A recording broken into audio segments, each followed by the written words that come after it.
Hello, today we're back with Steelheart, chapters 9 and 10. Steelheart was written by Brandon Sanderson, and I'm reading it with permission of Penguin Random House. In chapters 6, 7, and 8 yesterday, David managed to catch the group of Reckoners' attention with his story about the death of his father and seeing Steelheart bleed, maybe having a clue to his weakness. He realized that Prof was Dr. John Phaedrus, the founder of the Reckoner movement, and he also realized, while in conversation with Megan, who was still acting very cold to him, that his notes that he had so carefully compiled on the Reckoners and the epics could be in danger of falling into the hands of Steelheart's enforcers if they are trying to track him down, because they realized who he was from his involvement in the Reckoner's attack on Fortuity. So that is where we pick up in Chapter 9. Prof listened to my explanation with thoughtful eyes. "Yes," he said as I finished. "I should have seen this. It makes sense." I relaxed. I'd been afraid he'd be furious. "What's the address, son?" Prof asked. 1532 Ditko Place, I said. It was carved into the steel around a park in one of the nicer areas of the understreets. It's small, but I live alone. I keep it locked tight. "Enforcement won't need a key," Prof said. "Cody, Abraham, go to this place. Set a firebomb, make sure nobody is inside, and blow the entire room." I felt a sudden jolt of alarm, as if someone had hooked up my toes to a car battery. "What?" "We can't have Steelheart getting that information, son," Prof said. "Not just the information about us, but the information on the other epics you collected. If it's as detailed as you say, he could use it against the other powerful epics in the region. Steelheart already has too much influence. We need to destroy that intel." "You can't!" I exclaimed, my voice echoing in the narrow, steel-walled tunnel. Those notes were my life's work. Sure, I hadn't been around that long, but still. 10 years of effort? Losing it would be like losing a hand. Given the option, I'd rather lose the hand. "Son," Prof said, "don't push me. Your place here is fragile." "You need that information," I said. "It's important, sir. Why would you burn hundreds of pages of information about the powers of epics and their possible weaknesses?" "You say you gathered it through hearsay," Tia said, her arms crossed. "I doubt there's anything in it that we don't know already." "Do you know Nightwielder's weakness?" I asked, desperate. Nightwielder. He was one of Steelheart's high epic bodyguards, and his powers created the perpetual darkness over Nukago. He was a shadowy figure himself, completely incorporeal, immune to gunfire or weapons of any kind. "No," Tia admitted, "and I doubt you do either." "Sunlight," he said. I said, "He becomes solid in sunlight. I've got pictures." "You have pictures of Nightwielder in corporeal form?" "I think so. The person I bought them from wasn't certain, but I'm reasonably sure." "Hey, lad," Cody called. "You want to buy Loch Ness from me? I'll give you a good price." I glared at him and he just shrugged. Loch Ness was in Scotland. I knew that much, and it seemed that the crest on Cody's cap might be some kind of Scottish or English deal, but his accent didn't match. "Prof," I said, turning back to him, "Phaedrus, sir, please, you have to see my plan." "Your plan?" He didn't seem surprised that I'd worked down his name. "For killing Steelheart." "You have a plan?" Prof asked. "For killing the most powerful epic in the country?" "That's what I told you before." "I thought you wanted to join us to get us to do it." "I need help," I said. "But I didn't come empty-handed. I've got a detailed plan. I think it will work." Prof just shook his head, looking bemused. Suddenly, Abraham laughed. "I like him. He has something. Un homme téméraire. You sure we aren't recruiting, Prof?" "Yes," Prof said flatly. "At least look at my plan before you burn it," I said. "Please." "John," Tia said, "I'd like to see these pictures. They're likely fake, but even so... Fine, Prof said, tossing something to me. The magazine for my rifle. Change of plans. Cody, you take Megan and the boy and go to his place. If enforcement is there and looks like they're going to take this information, destroy it. But if the site looks safe, bring it back. He eyed me. Whatever you can't carry easily, destroy. Understood? Sure, Cody said. Thank you, I said. It's not a favor, son, Prof said. And I hope it's not a mistake either. Go on.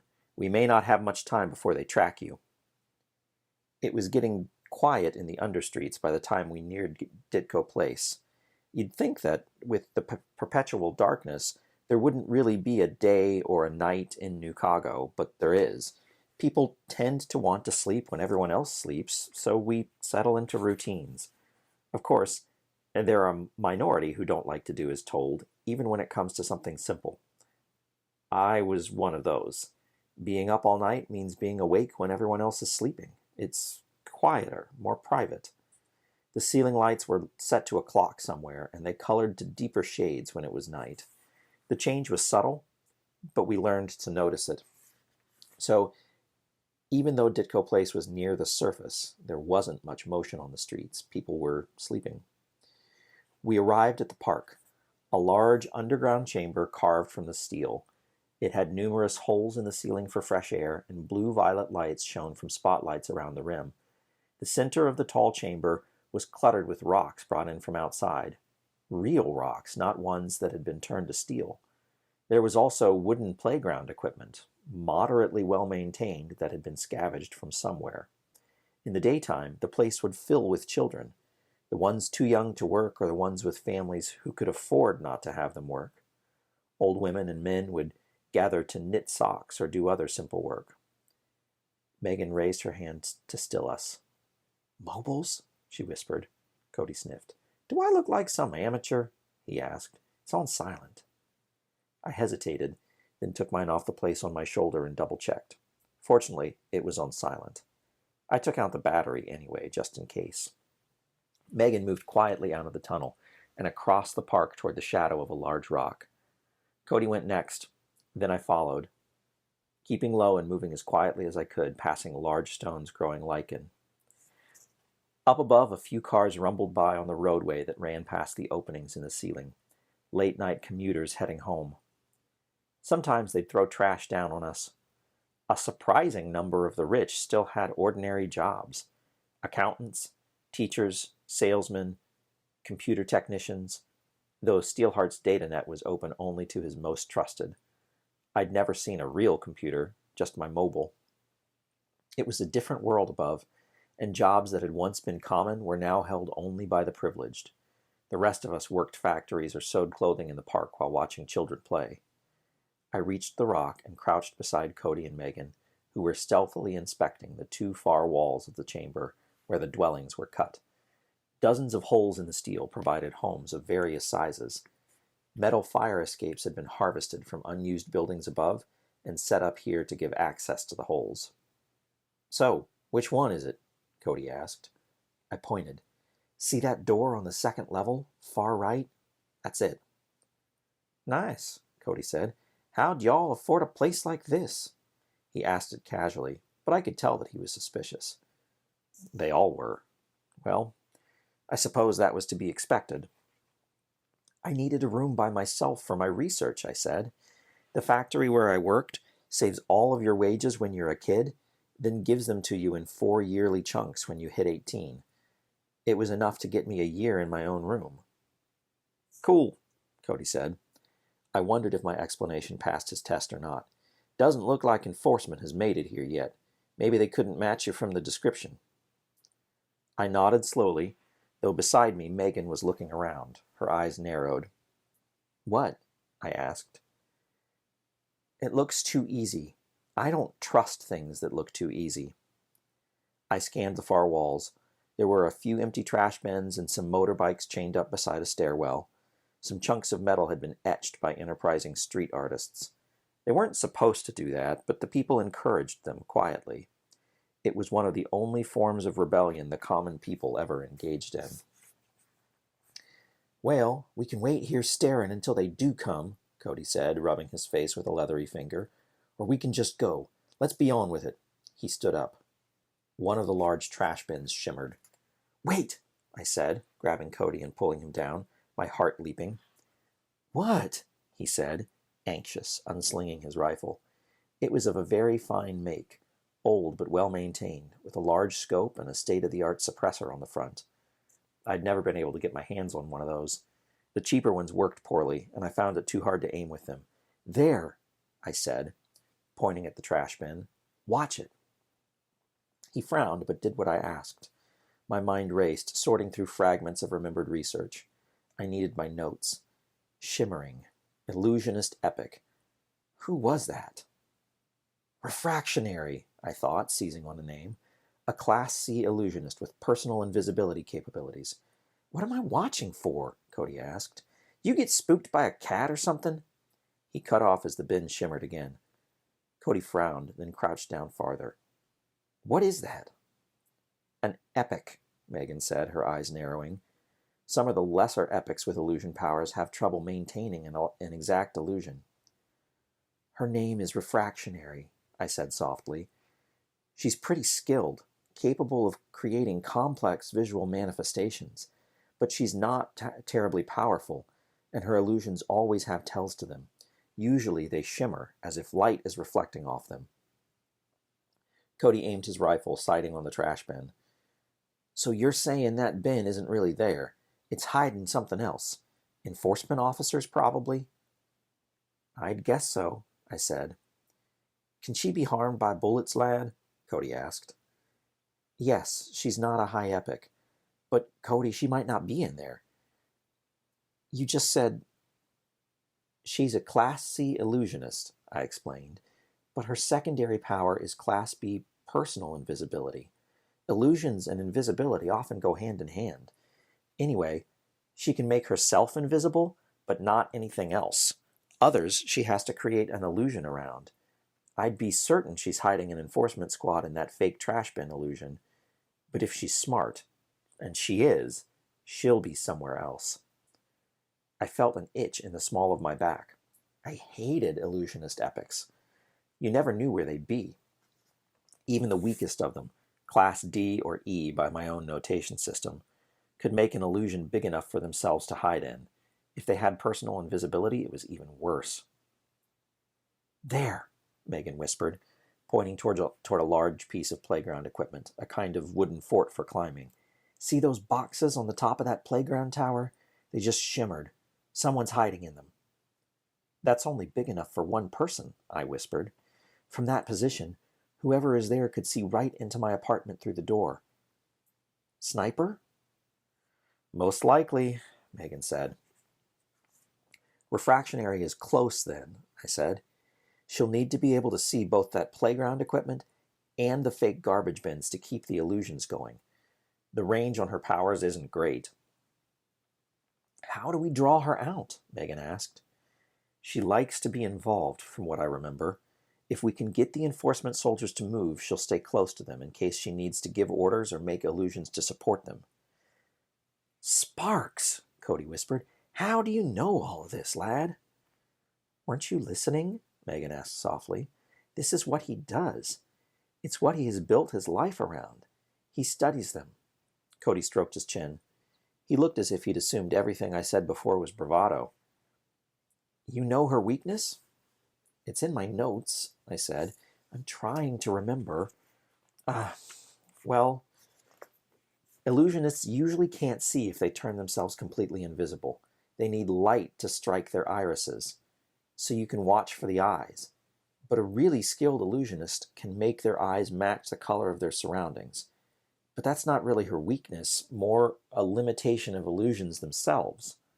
"What was it?" "Smoke!" I exclaimed, then blushed at the sound of it. Megan shot me a glare. "It's her weakness," I whispered. "She always avoids people who are smoking, and stays away from any kind of fire. It's pretty well known and reasonably substantiated as far as epic weaknesses go." Guess we're back to starting the place on fire after all, Cody said. He seemed excited by the prospect. What? No. Prof said. We can still get the information, I said. They're waiting for me, but they only sent a minor epic. That means they want me, but they haven't sorted through that the Reckoners were behind the assassination tonight. Or maybe they don't know how I was involved. They probably haven't cleaned out my room yet, even if they did break in and scan through what's there. Excellent reason to burn the place, Megan said. I'm sorry, but if they're that close... But see, it's essential that we go in now, I said, growing more anxious. We have to see what has been disturbed, if anything. That'll tell us what they've discovered. We burn the place down now, and we blind ourselves. The other two hesitated. We can stop them, I said, and we might be able to kill us an epic in the process. Refractionary has plenty of blood on her hands. Just last month, someone cut her off in traffic. She created an illusion of the road turning up ahead and drove the offender off the freeway and into a home. 6 dead. Children were in the car. Epics had a distinct, even incredible lack of morals or conscience. That bothered some people on a philosophical level. Theorists, scholars, they wondered at the sheer inhumanity many epics manifested. Did the epics kill because Calamity chose, for whatever reason, only terrible people to gain powers? Or did they kill because such amazing power twisted a person, made them irresponsible? There were no conclusive answers. I didn't care. I wasn't a scholar. Yes, I did research, but so did a sports fan when he followed his team. It didn't matter to me why the epics did what they did, any more than a baseball fan wondered at the physics of a bat hitting a ball. Only one thing mattered. Epics gave no thought for ordinary human life. A brutal murder was a fitting retribution, in their minds, for the most minor of infractions. Prof didn't approve hitting an epic, Megan said. This isn't in the procedures. Cody chuckled. Killing an epic is always in the procedures, lass. You just haven't been with us long enough to understand. I have a smoke grenade in my room, I said. What? Megan asked. How? I grew up working at a munitions plant, I said. We mostly made rifles and handguns, but we worked with other factories. I got to pick up the occasional goodie from the QC reject pile. A smoke grenade is a goodie? Cody asked. I frowned. What did he mean? Of course it was. Who wouldn't want a smoke grenade when offered one? Megan actually showed the faintest of smiles. She understood. I don't get you, girl, I thought. She carried explosives in her shirt and was an excellent shot, but she was worried about procedures when she got a chance to kill an epic? And as soon as she caught me looking at her, her expression grew cold and aloof once again. Had I done something to offend her? If we can get that grenade, I can use it to negate Refractionary's powers, I said. She likes to stay near her teams. So if we can draw the soldiers into an enclosed space, she'll probably follow. I can blow the grenade, then shoot her when it makes her appear. Good enough, Cody said. But how are we going to manage all of that and get your notes? Easy, I said, reluctantly handing my rifle to Megan. I'd have a better chance of fooling them if I wasn't armed. We give them the thing they're waiting for. Me. Chapter 10. I crossed the street toward my flat, hands in the pockets of my jacket, fingering the roll of industrial tape I usually kept there. The other two hadn't liked my plan, but they hadn't come up with anything better. Hopefully they'd be able to fulfill their parts in it. I felt completely naked without my rifle. I had a couple of handguns stashed in my room, but a man wasn't really dangerous unless he had a rifle.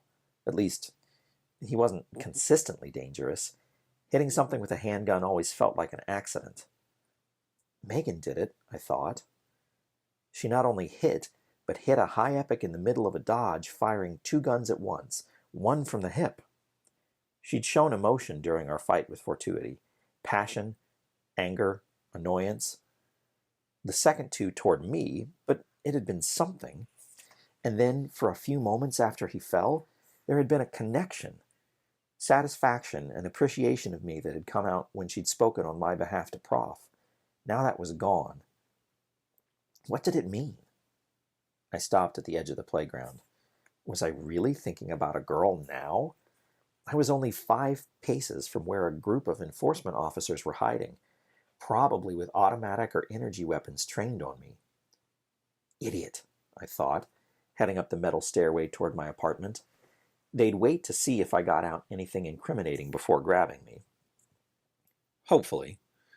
Climbing steps like that with my back to the enemy was excruciating.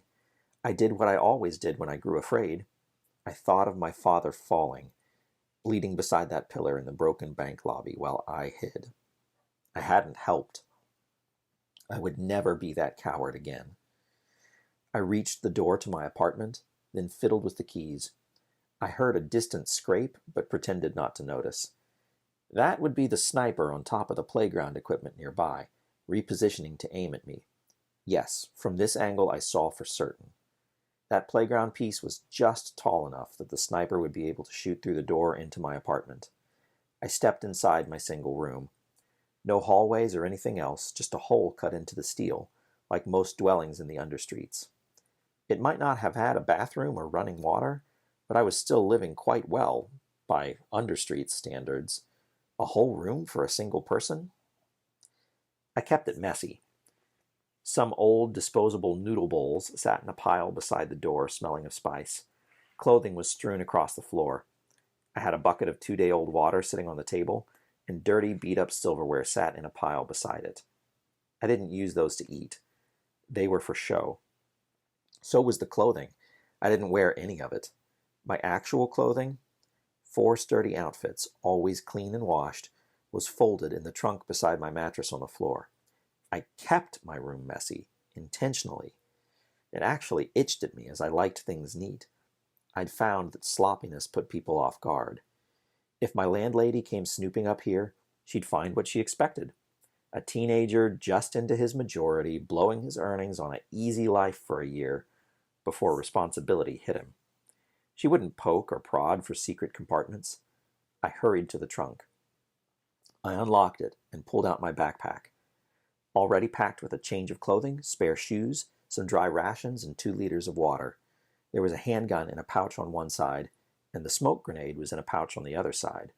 I walked to my mattress and unzipped the case. Inside was my life. Dozens of folders filled with clippings from newspapers or scraps of information. 8 notebooks filled with my thoughts and findings. A larger notebook with my indexes. Maybe I should have brought all of this with me when going to watch the Fortuity hit. After all, I'd hoped to leave with the Reckoners. I'd debated it, but had eventually decided that it wouldn't be reasonable. There was so much of it, for one thing. I could lug it all if I needed to, but it slowed me down. And it was just too precious. This research was the most valuable thing in my life. Collecting some of it had nearly gotten me killed.